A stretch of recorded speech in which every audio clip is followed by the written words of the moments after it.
Stock మార్కెట్లో invest చేసి మీ డబ్బులు డబుల్ చేసుకోవాలనుకుంటున్నారా? విజయవాడలో జరిగే సుందరరామిరెడ్డి గారి లైవ్ సెమినార్ కి అటెండ్ అవ్వండి.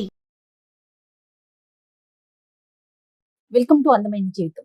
నమస్తే కళ్యాణ్ గారు. నమస్తే జయ గారు. కళ్యాణ్ గారు, ఒక రైతుకు మనకి మెయిల్ పెట్టారండి. బహుశా ఆయన మెయిల్లో నేను చూసిన దాని ప్రకారం పక్క రైతు వాళ్ళ అబ్బాయి ద్వారా మనకి మెయిల్ పెట్టించారు. విషయం ఏంటంటే తండ్రి కొడుకుల సమస్య అండి. మరి అతను ఈమెయిల్ పంపించారా, వేరే వారి ద్వారా ఈమెయిల్ వేరే పంపించారా? వారి ద్వారానే పెట్టారండి. ఓకే. ఆయన పేరు సాంబయ్య, చెప్పండి. భీమవరం నుంచి చేశారు డాక్టర్ గారు. మెయిల్లో నాకు పూర్తి డీటెయిల్స్ పెట్టారు. ఓకే, మీరు ఓకే అంటే నేను కాల్ చేస్తాను. ఆయన కాల్ చేయండి తప్పకుండా. సాంబయ్య గారికి కాల్ చేయండి.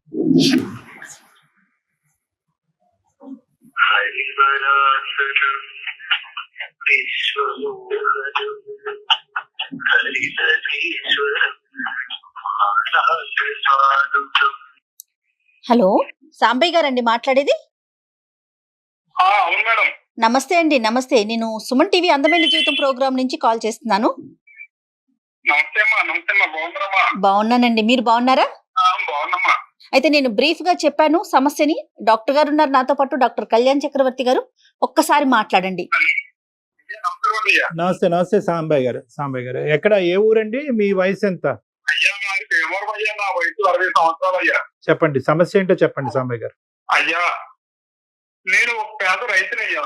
నేను చిన్నప్పటి నుంచి కష్టపడి 8 ఎకరాల పొలాన్ని సంపాదించానయ్యా.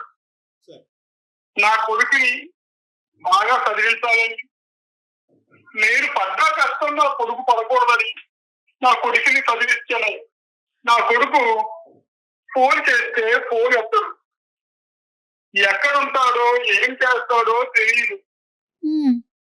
లేటుగా 5 సంవత్సరాలు అయిందయ్యా. హైదరాబాద్ వచ్చాడయ్యా.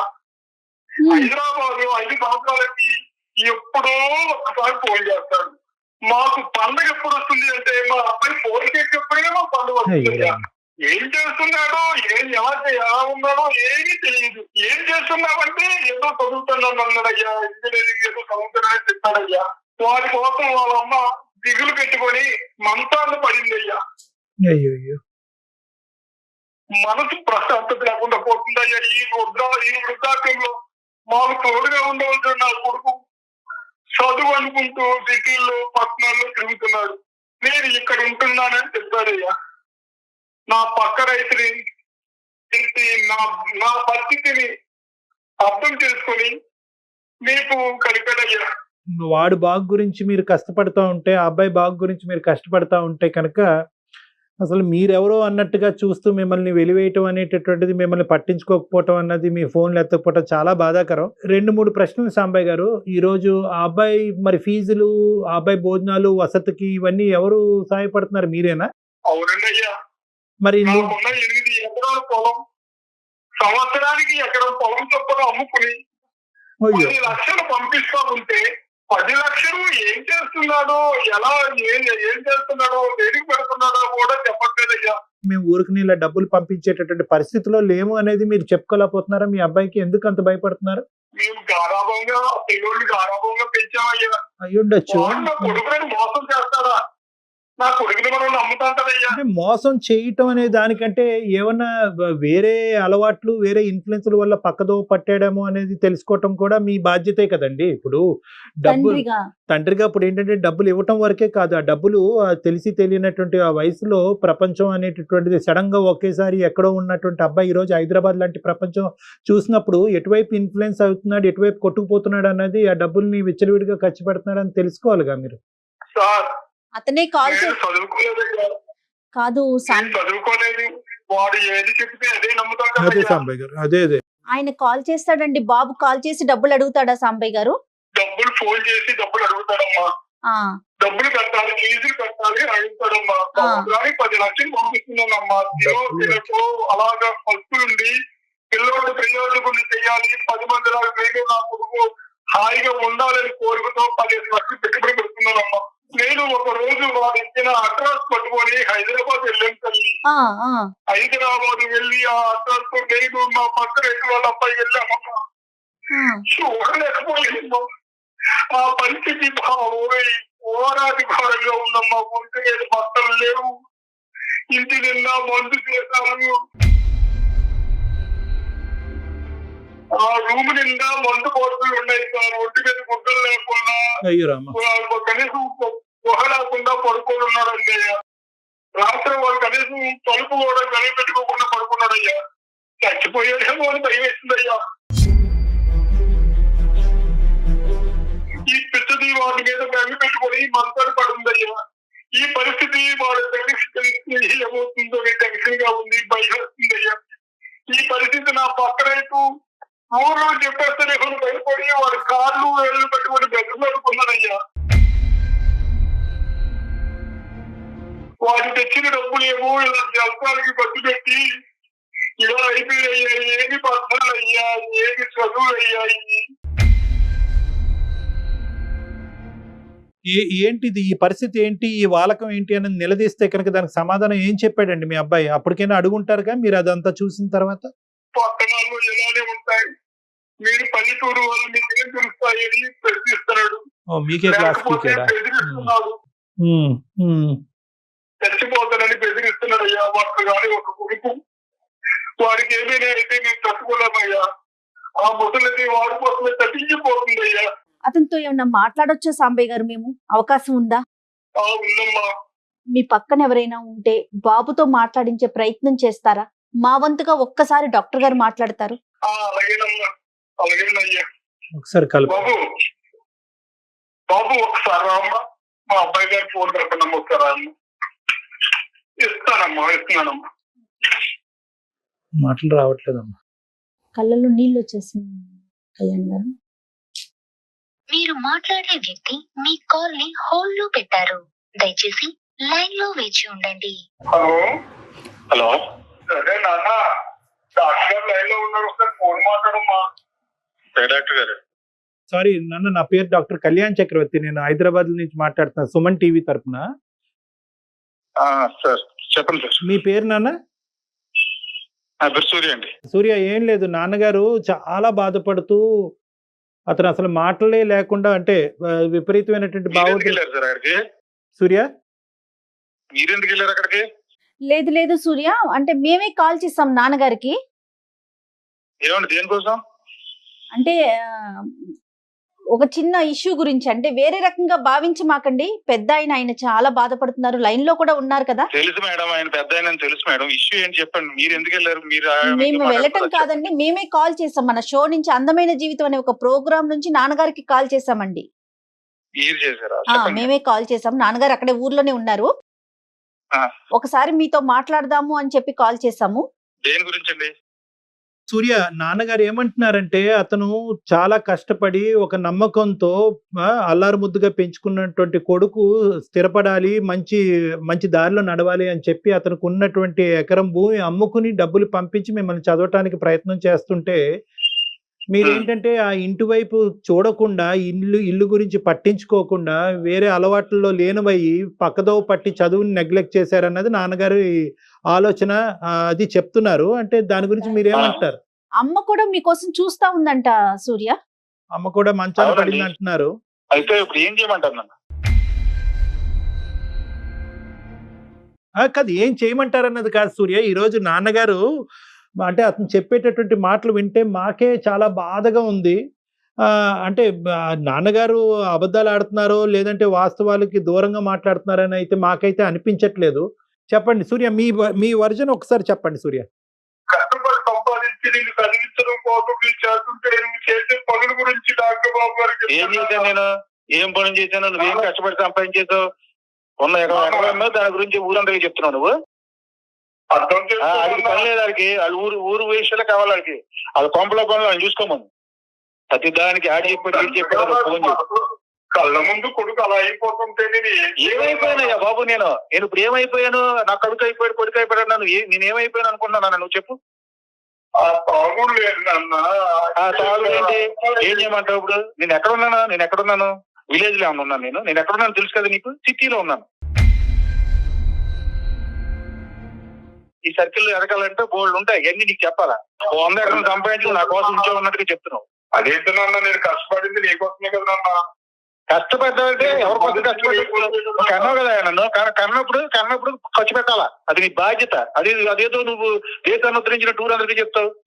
అసలు నీకు ఫోన్ చేయొద్దని 100 సార్లు చెప్పాను నేను. ఎందుకు చేస్తున్నావు? నేను ఏ పనిలో ఉన్నావు, ఎక్కడ ఏం అక్కర్లేదు నీకు. మీ అమ్మ మొత్తమే పడుంది నాన్న, నిన్నే కలవరిస్తుంది నాన్న. ఇదిగో నాన్నగో వయసు అయిన తర్వాత వస్తుంటాయి. మంచం మీద గడువు పెడితే రోడ్డు మీద పరిగెడతారేంటి? వయసు అయిన తర్వాత అలాగే ఉంటాయి. తల్లిదండ్రులతో మీరు అంత ర్యాష్ గా మాట్లాడటం, మీరు మాట్లాడే పద్ధతి వింటుంటేనే చాలా బాధ అనిపిస్తోంది సూర్య. లేదు మేడం, మీకు తెలియదు. ఆయన మీరు పడితే తెలుసు బాధ.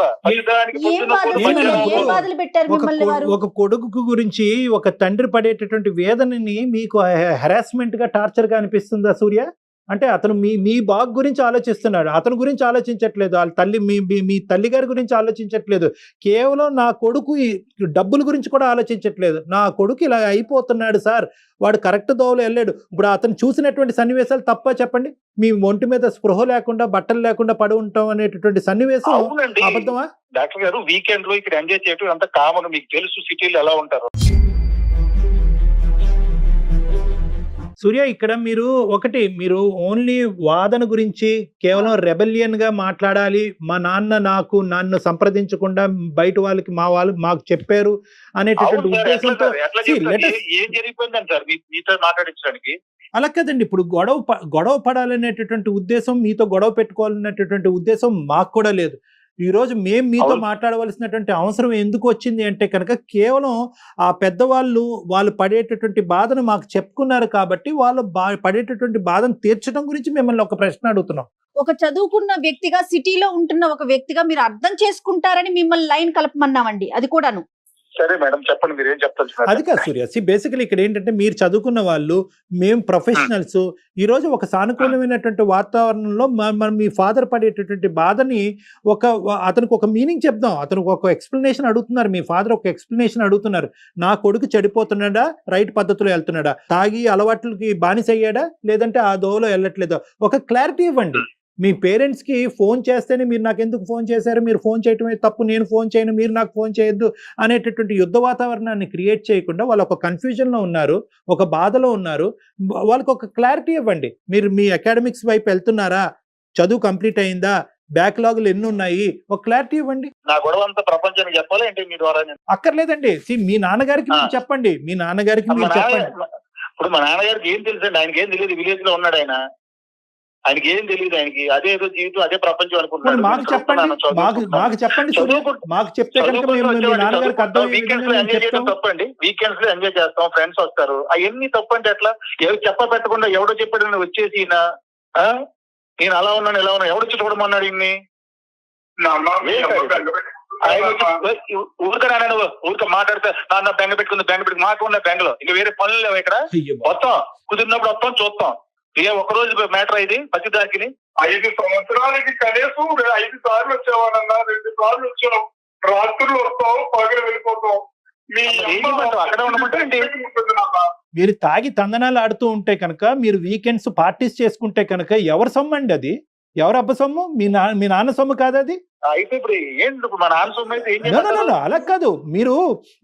మీరేదో ఉద్యోగాలు చేసి మీరు కష్టపడి మీరు సంపాదించుకున్నటువంటి దాంతో తాగండి, తందనాలు చేయండి, ఏమన్నా చేసుకోండి, అది వేరే విషయం. మీరు అక్కడి నుంచి సోర్స్ ఆఫ్ ఇన్కమ్ అక్కడి నుంచి లాక్కుంటూ ఈ రోజు నువ్వు అడగటానికి ఏంటి, నీకు ఫోన్ చేయడానికి ఏం హక్కు ఉంది, నేను ఎప్పుడు కావాలంటే అప్పుడు వస్తాను అనేటటువంటి దాంట్లో ఏమైనా అర్థం ఉందండి? వాళ్ళు పల్లెటూరు వాటమే అయ్యి ఉండొచ్చు, రైతు అయ్యి ఉండొచ్చు, తెలియనితనం అయ్యి ఉండొచ్చు. అంతేగాని కొడుకు గురించి, కొడుకు జరిగే మంచి చెడు గురించి తెలుసుకోవడానికి హక్కు లేదు వాళ్ళకి. మీరు అడిగారు బాగానే ఉంది. ఇప్పుడు నేను ఏం తప్పు చేసేసానో నేను అంత ఫీల్ అయిపోతారో నాకేం అర్థం కావట్లా. 5 సంవత్సరాల వరకు తల్లిదండ్రులు చూడలేనన్ని పనులు ఉంటాయండి సిటీలో ఉన్న వారికి. వెళ్ళానండి బాబు, నేను 2 సార్లు వెళ్ళాను. 2 సార్లు మీరు ఇప్పుడంటే మీరు ఫోన్ చేశారు, ఏదో కంపెనీ మునిగిపోయినట్టు ఫోన్ చేయటం, నేను పరిగెట్టుకు వెళ్తాం. అక్కడికి వెళ్ళేటప్పటికి ఇద్దరు మొహాలు ఇలా పెద్ద చేసేసుకుని ఏం చేయమంటారు? అక్కడే కొంపలు మునగక్కర్లేదండి. మీరు అక్కడ కొంపలు తల్లిదండ్రులు చూడటానికి అక్కడ కొంపలు మునిగితేనే మీరు వెళ్ళక్కర్లేదు. మీరేం అమెరికాలో లేదు, ఆఫ్రికాలో లేరు, ఏదో దేశంలో లేరు. మీరు హైదరాబాద్ లో ఉన్నారు, వాళ్ళు పల్లెటూరులో ఉన్నారు. కేవలం తల్లిదండ్రులని చూడాలి, వాళ్ళ పరిస్థితులు ఎలా ఉన్నాయి అనేటటువంటి తెలుసుకోవాలి అనేటటువంటి తపన మీ లోపల ఉండాలండి. వాళ్ళు అడిగితేనో మీరు వెళ్ళి చూడవలసిన అవసరం లేదు. ఎక్కడికి వెళ్ళిపోతారండి? అక్కడే పుట్టారు, అక్కడే పెరిగారు. దానికి మళ్ళీ నేను వెళ్ళి చెప్పేసేది నాకు చెప్పండి. నువ్వు అలా అనొద్దనమ్మా. నువ్వు వచ్చి నీ పక్కన మంచం వేసి కూర్చోమంటావు ఏంటి? నాకు అర్థం కాదు. లేదు ఒకటి సూర్య, మీకు అర్థం కానటువంటి కాన్సెప్ట్ ఏంటంటే కనుక ఏ కౌన్సిలింగ్ ద్వారా కూడా ఒక తల్లిదండ్రులు కొడుకు మధ్యన ఉండేటటువంటి ప్రేమని పుట్టించలేమండి. అది మనసులోంచి రావాలి. మీ నాన్నగారు అడిగేటటువంటిది ఏంటంటే రెండే అంశాలు, మమ్మల్ని చూసుకో, మా దగ్గరికి రా, మాతో మాట్లాడు అనేటటువంటి ఒక అంశము. రెండోది ఏంటంటే మేము పెట్టుబడి పెట్టి మేము ఖర్చు పెట్టేటటువంటి డబ్బులు వల్ల మా అబ్బాయి బాగుపడాలి కానీ చెడిపోకూడదు డాక్టర్ గారు అనేటటువంటి 2 అంశాల గురించి అతను మీతో మాట్లాడారు. ఆయన చెప్పే దాంట్లో మీరు ఒక పాయింట్ ఆఫ్ వ్యూలోనే చూస్తున్నారు. మీరు ఆయన ఏమంటున్నాడు, నేను అంత ఖర్చు పెట్టాను, నేను చదివించాను అంటే తిరిగి ఇచ్చామన్నాడండి డబ్బు. మీరు తప్పుగా అర్థం చేసుకున్నారు. నో సూర్య, మీరు తప్పుగా అర్థం చేసుకున్నారు. డబ్బులు ఖర్చు అవుతున్నాయి, డబ్బులు పక్కదోవ పడుతున్నాయి అనేటటువంటి ఉద్దేశం కాదు. డబ్బులు తప్పుగా వాడుతూ మా అబ్బాయి పక్కదోవ పడుతున్నాడేమో అనేటటువంటి భయం. ఇక డబ్బులు యొక్క లెక్క అడగట్లేదండి మీ నాన్నగారు.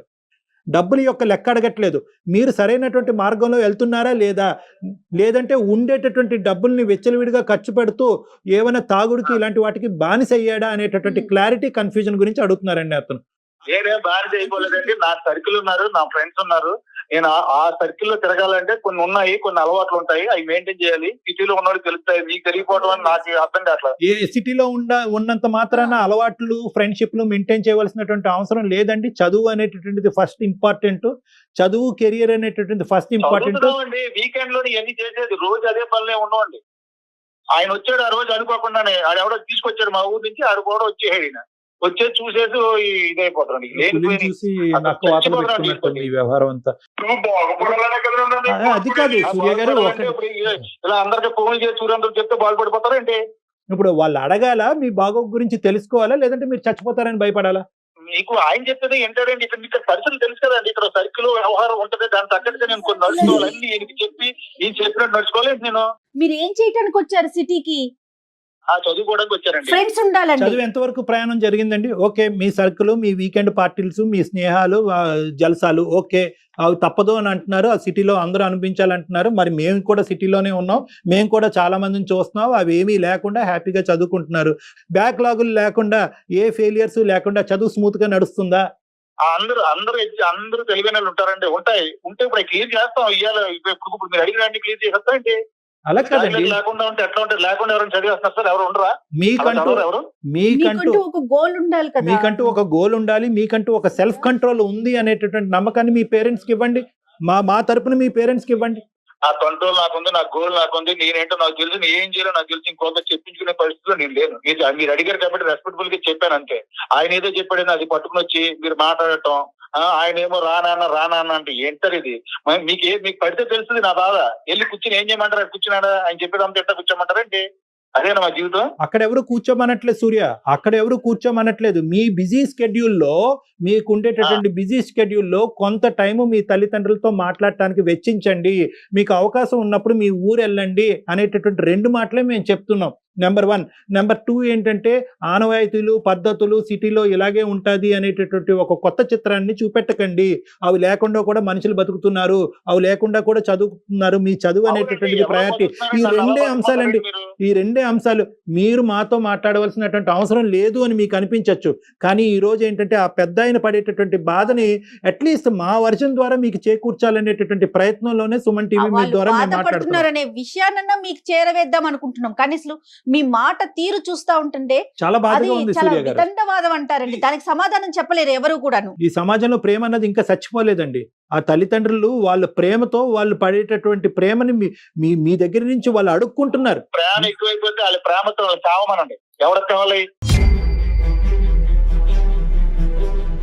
ఏంటి సూర్య ఈ మాట్లాడతారు సార్? సారీ సూర్య, వాళ్ళ ప్రేమ నాకు అవసరం లేదు, వాళ్ళ ఎమోషన్స్ నాకు అవసరం లేదండి. నా డబ్బులు నేను సంపాదించుకున్న డబ్బుల ద్వారా నేను చదువుకుంటాను, నా జల్సాలు కొనసాగిస్తానని చెప్పండి. ఆ మాట అనరే? ఎండలో కష్టపడి నా కొడుకు ఎక్కడ ఎండలో ఇబ్బంది పడతాడు. సాంబయ్య గారు మీ పడేటటువంటి బాధకి, వేదనకి కొండలు కరుగుతాయేమో గానీ మీ కొడుకు కరగట్లేదు. వేస్ట్. బాధ నాకు 100 పనులు ఉన్నాయి సార్. ఇది అవసరం ఇప్పుడు తెవలదండి. ఆయన అలా చెప్తానే ఉంటాడు. ఏమండి, మేమే పని లేకున్నాం సూర్య గారు. ఇలా మాట్లాడటం పద్ధతి కాదు. ఇప్పుడు దాకా మీరు డాక్టర్ గారు మాట్లాడుతున్నారని రెస్పెక్ట్ తో మీకు సమాధానం చెప్తూ వచ్చాను. సమాధానం చెప్పాల్సిన అవసరం నాకు లేదు. ఆయన అలాగే చెప్తాడు.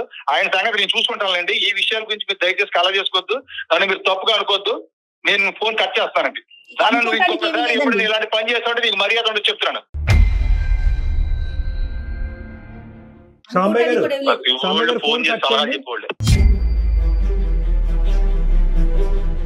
చిన్నప్పటి నుంచి కని పెంచి పెద్ద చేసి చదువుకోవటానికి ఉన్న పొలాన్ని కూడా అమ్ముకొని పంపిస్తా ఉంటే డబ్బులు కావాలట, తల్లిదండ్రులు వద్దంట. అసలు అంటే ఆ అబ్బాయి మాట్లాడిన మాటలు వింటుంటే నా ఏం కొడుకు మాటలతో సహా చచ్చిపోయానమ్మా. ఈ మాటలు అమసలుదాయి వింటుంటే గుండాకు చచ్చిపోద్దమ్మా. కొడుకును కలవరిస్తూ కుమిడిపోతూ ఉందమ్మా. ఇటువంటి కొడుకులు అవసరమా తల్లి? నో సాంబయ్య గారు, సాంబయ్య గారు, మీ అబ్బాయి బహుశా అలవాట్లకు బానిసయ్యి వాటి యొక్క ఇన్ఫ్లుయెన్స్ వల్ల అలా మాట్లాడుతున్నాడు అనేది ఒక సైకాట్రిస్ట్ గా నాకు గాఢమైనటువంటి నమ్మకం. మీ అబ్బాయి మాట్లాడుతుంది మీ అబ్బాయి కాదు, ఆ వెనకాతలు ఉండేటటువంటి మత్తు. సో నేనేమంటానంటే నా కొడుకు పోయాడు, నా కొడుకు ఇంక లేడు అనేటటువంటి కంక్లూజన్కి మీరు రావద్దు. ఎందుకంటే ఆ కంక్లూజన్తో మీరు బ్రతికి బయట పడలేరు. ఎందుకంటే జీవితం సర్వస్వం అంతా కూడా అతనే అనుకుంటూ ఇంతకాలం మీరు బతుకుతున్నారు. మీరు ఏం చేయాలి అంటే కనుక మీ అబ్బాయిని నేను ఇక్కడ వదిలిపెట్టేది లేదు. మీ అబ్బాయి యొక్క నెంబర్ నాకు ఇవ్వండి. బహుశా ఇలా పబ్లిక్ గా ఇలా మాట్లాడటం అనేటటువంటి దాంతో ఆ అబ్బాయి ఇబ్బందిగా, అరగెంట్ గా, రెబెలియస్ గా మాట్లాడుతున్నాడు. నేను కాన్ఫిడెన్షియల్ గా మీ అబ్బాయి నెంబర్ నాకు పంపించండి మీకు అభ్యంతరం లేకపోతే. మళ్ళీ నేను నా టీం వాళ్ళ ద్వారా నేను ఫోన్ చేస్తాను, ఇన్ పర్సన్ అతన్ని కలిసేటటువంటి ప్రయత్నం చేస్తాను, నా దగ్గరికి రమ్మని రిక్వెస్ట్ చేస్తాను.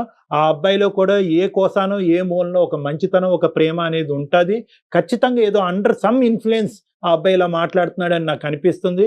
నేను ఎప్పుడైతే కనుక ఒక ప్రైవేట్ స్పేస్లో అతనితో మాట్లాడుతానో ఖచ్చితంగా అతనిలో ఒక కనువిప్పు అన్నది కలుగుతుంది అన్నది నా భావన. సాంబయ్య గారు, ఖచ్చితంగా మీ అబ్బాయి మీ ఊరి నుంచి బయలుదేరిన ముందు మాత్రం ఇలా అయితే లేడుగా. అప్పుడైతే కనుక ప్రేమ ఆప్యాయతలతో మంచితనంతో ఉన్నాడు కదా. హైదరాబాద్ వచ్చిన తర్వాతే కదా ఈ మార్పు. రైట్. అతనిలో మార్పు వచ్చే వరకు ఖచ్చితంగా మేము ట్రై చేస్తామండి. డాక్టర్ గారు మాట్లాడతారు, మీరు కంగారు పడకండి. ఆవిడ్ని కూడా ఓదార్చండి. అలాగేనమ్మా. ఓకేనా? నెంబరు మా రైతు గారు అబ్బాయితో పెట్టిస్తానమ్మా. నా పక్కన గారు అబ్బాయి పెట్టించండి. ఉన్నాడమ్మా. తప్పకుండా మా వంతు ప్రయత్నం చేసి మళ్ళీ మీకు ఒక మంచి కబురు వినిపిస్తాము. మీ అబ్బాయి ఎక్కడికి వెళ్ళిపోలేదు.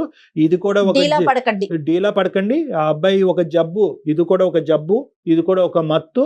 ఆ మత్తు, ఆ జబ్బుని మేము వదిలించేటటువంటి ప్రయత్నం చేస్తాం కౌన్సిలింగ్ ద్వారా.